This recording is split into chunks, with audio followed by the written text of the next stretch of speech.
Gulu apa Hello lover खुलुमबाय welcome back to my channel and welcome back to another vlog ओमफ्रायहाय नै आं ready जानानै ओंखारदों मोनसे जायगायाव थांनो अबे जायगायाव थांगोन आं बेखौ खोन्थाथ'ला नामखौ नोंथांमोनहा आंनि भिडिअखौ नायलांबाय थाबानो मिन्थिगोन आरो आं अबे जायगायाव थांनो नागिरदों आरो सोरनाव थांनो नागिरदों ओमफ्राय आंजों लोगोआव थांगोन आंनि cousin फंबाय सासे ओमफ्रायहाय सासेखौ नोंथांमोनहा सिगांनि आंनि भिडिअआव नुबाय थाखायो दा भिडिअखौ नायलांबानो मिन्थिगोन आरो ओमफ्रायहाय दा टाइमा जाबाय फुंनि 9:30 जाबाय आरो ओमफ्रायहाय जोङो ट्रेनजोंसो थांगोन नालाय क'क्राझाराव गाखोहैगोन जोङो क'क्राझार स्टेशनावहाय दा क'क्राझार स्टेशनसिम जोङो बासजों थांगोन जोंनि गामिनिफ्राय 30 मिनिटसो लायो नालाय जोङो बासजों थांगोरसै आरो ओमफ्राय बिनि उनाव भिडिअखौ स्टार्ट खालामसै आरो नोंथांमोनहाबो आंजों लोगोआव नायलांफाबाय थाबानो जाबाय जों ओंखारबाय नै न'निफ्राय ओंखारजोब्बाय आरो ओमफ्राय हौलाय आंनि cousin फंबाय ओमफ्राय बैयो आब'नि फिसाजो जायो आरो ओमफ्रायहाय जोङो ट्रेनजोंसो थांगोन नालाय ओमफ्राय जों ट्रेनखौहाय क'क्राझाराव गाखोहैगोन आरो ओमफ्राय बे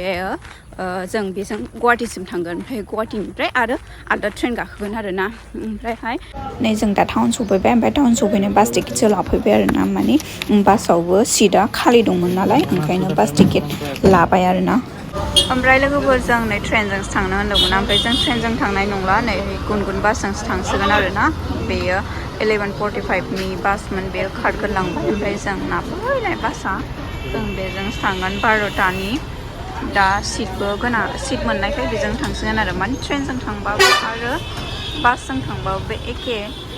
नै बासाव जिरायनानै थाहैखासै टाइमा 11:50 जाखाबाय आरो ना मोनहैथारनोसै गुवाहाटि जाजोब्बाय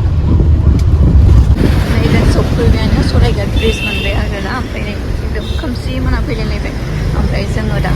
जालुकबारियाव ओंखारनानैहाय गुवाहाटि स्टेशनाव थांसिगोन आरो ना सिटि बासजोंहाय नै गुवाहाटि स्टेशन सौफैबाय ओमफ्रायहाय जों दा माबायाव मा होनो वेटिं हलावहाय थाथ'हैसिगोन आरो माने जों जा ट्रेनजों थांगोन ना बेयो दा मोनानि 12टायावसो ओमफ्राय दा टाइमा 7टाल' जादों आरो जि गोबाव नेनांसिगोन जोङो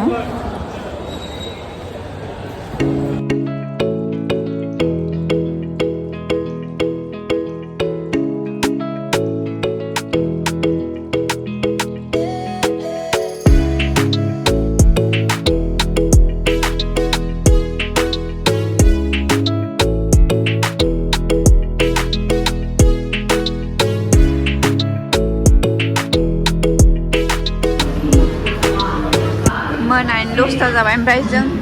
थांगोन ट्रेना नैबेनो फैखाबाय ओमफ्राय जोङो ट्रेनावनो गाखोनानै थाहैखासै आरोना ट्रेनाथ' ओरैनो 12टायावसो खारगोन होमबाबो जोङो गाखोनानै थाहैसै उन्दुनोबो ओंखारबाय उन्दुनानै आराम थाहैसै गुड मर्निं दिमा हासाव दा फुंनि 5ता जाबाय आरोना ओमफ्राय फुरा खुवा गोजा ओमफ्राय जों दिमा हासावनि अबे जायगायाव थांगोन नोंथांमोनहा नायलांबाय थादो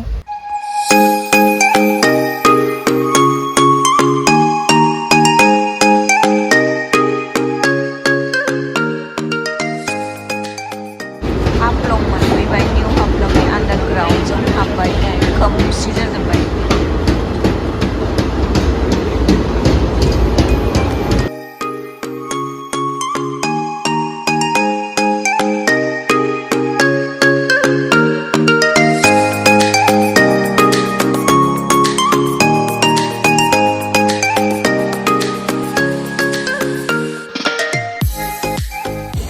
सफैबाय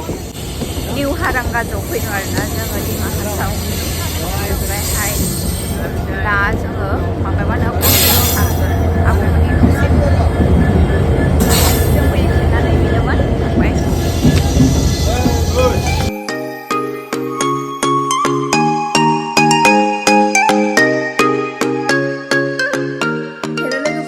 ओमफ्रायहाय जों मैयानो सौफैदों आरो मैया माने जोङो 10टासोआव सौफैदों आब'मोनावहाय ओमफ्रायहाय मेंबाय माबाय रेस्ट लाबाय माने फुरा मोनायाव हरसे जाबायना ट्रेनाव ओंखायनो माने रेस्ट लाबाय आरो जेरावबो ओंखारासै जों मैया ओमफ्राय दिनैसो नै थांनो ओंखारदों रेडि जानानै आं रेडि जाखांबाय ओमफ्राय माखासेफ्रा ओंखारगासिनो आरो ओमफ्राय सान्दुङाव बिराद सान्दुं टाइमाबो 11:30 ना बेसेबांल' जादों बिराद सान्दुं दुंदों आरोना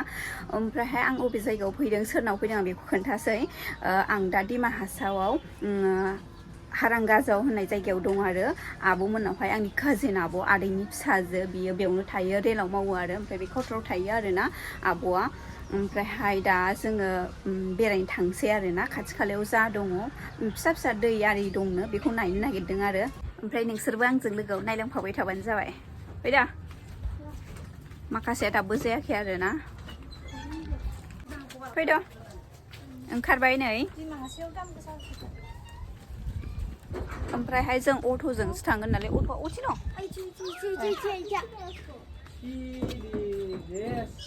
मा স্যান্ডেল বেলেগ থাকলে পিন স্যান্ডেল নহয় দে কোন হয় দে फैद'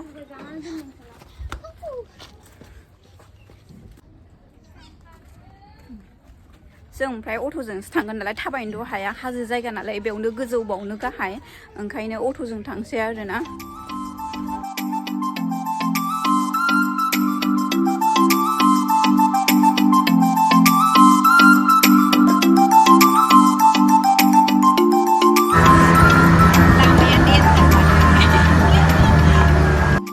लामाया दासो गोदान बानायहांदों आरोना ओमफ्रायहाय बै गुफुर गुफुर नुहुरदोंना बेयो गासिबो लामा जोब आरोना हाजोखौ दानख्लानानै लामा बानायजोब्बाय आरो दा जों बैसिम थांनानै फैखांबाय दा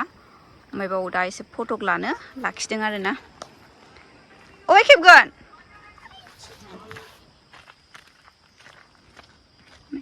एसे मोजां नुखादों हनै हाजोखौ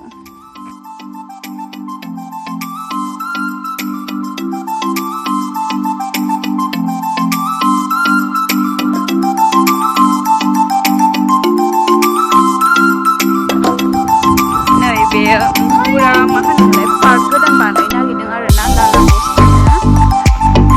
दासो माने अनेक खामानि जागासिनो आरो दाबो जायाखै नै दैया गिदिर गिदिरथार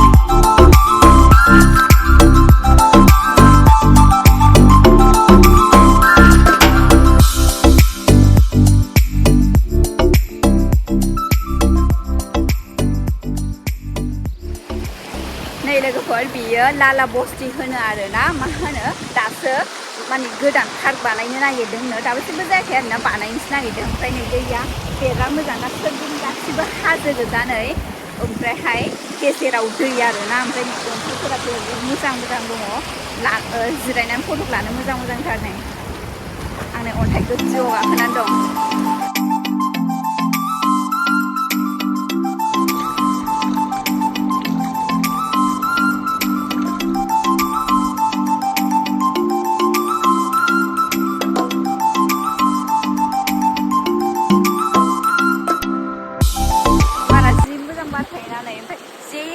सोरगिदिं हाजो नै ओमफ्रायहाय मा होनो नै दैनि सावनानै बिराद मोजां खोनादों आरो सान्दुङाव बिराद सान्दुंखा होमबाबो बारबाय थायोना जेबो मोना आरो नै मालाय दैमोना फटक लागासिनो माबायदि मोनदों हा दैमोन माबायदि मोनदों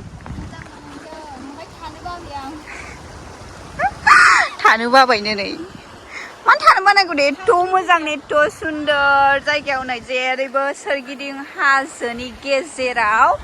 दै दङ बिराद मोजां आंथ' बिराद मोजां मोनदों नोंथांमोनहाबो दिमा हासावआव फैबा बे जायगाखौ भिजिट खालामबानो जाबाय नै दिमा हासावनि हारांगाजाव होननाय जायगायाव दं आरोना बेयो लाला बस्ति ओमफ्रायहाय गोदान पार्क खुलिनो नागिरदों आरो दहाय जों थांनाय दैया बेनो आरोना नै लामानिफ्राय न'आव फिनबाय जों थाखो थाखो थाखो हाजो गोजा आयु लामायाबो डेन्जारखा मिथिबायना नै गोलुआव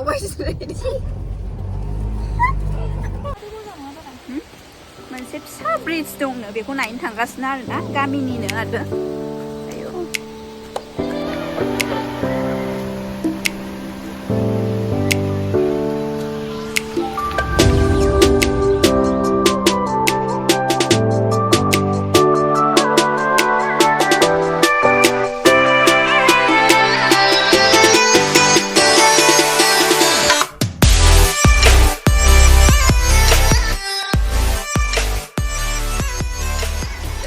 फैलाय बै गोजौनिफ्राय हनै दै फैनाय आरोना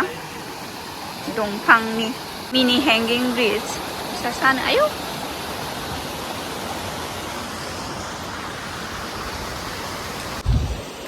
ओमफ्राय लोगोफोर नै बे